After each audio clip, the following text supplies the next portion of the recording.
There's a high chance you have fallen for lies generated by Russian hackers.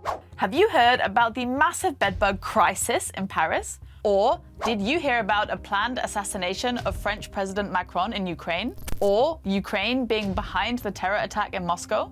Well, all those are fake news stories brought to you by Russia. Russia seems to be at the forefront when it comes to digital disinformation campaigns. Their motive? Strengthening the Russian regime and destabilizing others. Who is behind it? How do they do it? Let's take a closer look. Putting the blame on Ukraine. On March 25th, over 130 civilians were killed in a brutal attack at a Moscow concert hall. Terror organization ISIS claims responsibility for the attack. Nevertheless, just hours after the incident, Russian state-backed channel NTV broadcast footage of Ukraine's top security official, Alexei Danilov. The video showed Danilov saying, "It is fun in Moscow today. I would like to believe that we will arrange such fun for them more often." The video seems to directly link Ukraine to the attack. International experts are certain the footage consists of two different interviews, and that the voice in the video was generated using AI technology. But the message has already stuck with many, and the video can still be found. Using bedbugs for propaganda. Other efforts are more subtle.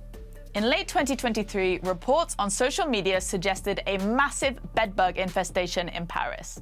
While there had been a few outbreaks and some schools were closed, but it was no way near as bad as some news stories suggested. Articles that fueled the panic first appeared in Russian-backed channels and then spread. The bogus articles claimed that essential Russian chemicals were needed to effectively battle the critter crisis. But with imports banned due to French sanctions against Russia, there was supposedly no hope of solving the problem. To support these claims, articles cited the French newspaper La Montagne as a reference, but that article was fake too. Nevertheless, the propaganda campaign blew an existing pest problem into gigantic proportions. Cloning news presenters. That's not the only time France has been a victim of Russian disinformation. In February, French President Emmanuel Macron postponed a trip to Ukraine for security reasons. Shortly after the announcement, a fake video began circulating on social media. In it, a France 24 reporter claimed that Kiev had been preparing to assassinate Macron during the visit. The fake clip went viral. Experts assume the video was created digitally by altering a recorded news broadcast. The audio was most likely generated with voice cloning software and extracts from real news bulletins. Who is behind it? The French government agency Viginum is tasked with combating foreign information manipulation. Recently, they uncovered a large network of Moscow-based fake news sites. The network, called Portal Combat, consists of 193 websites. They all spread Russian propaganda and disinformation in Ukraine, the EU, the UK, and the US. The network is mostly focused on shaping the narrative around the conflict in Ukraine.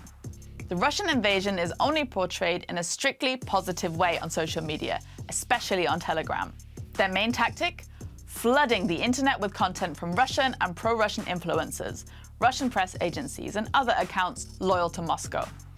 Amplifying false information that fits with the narrative, this has been a Russian cyber strategy for quite some time. The infamous Russian troll farms have been known since the early 2000s already. Let's be clear, Russia is not the only country that uses disinformation tactics, but they've certainly achieved the gold standard. So check your sources and stay vigilant when consuming news.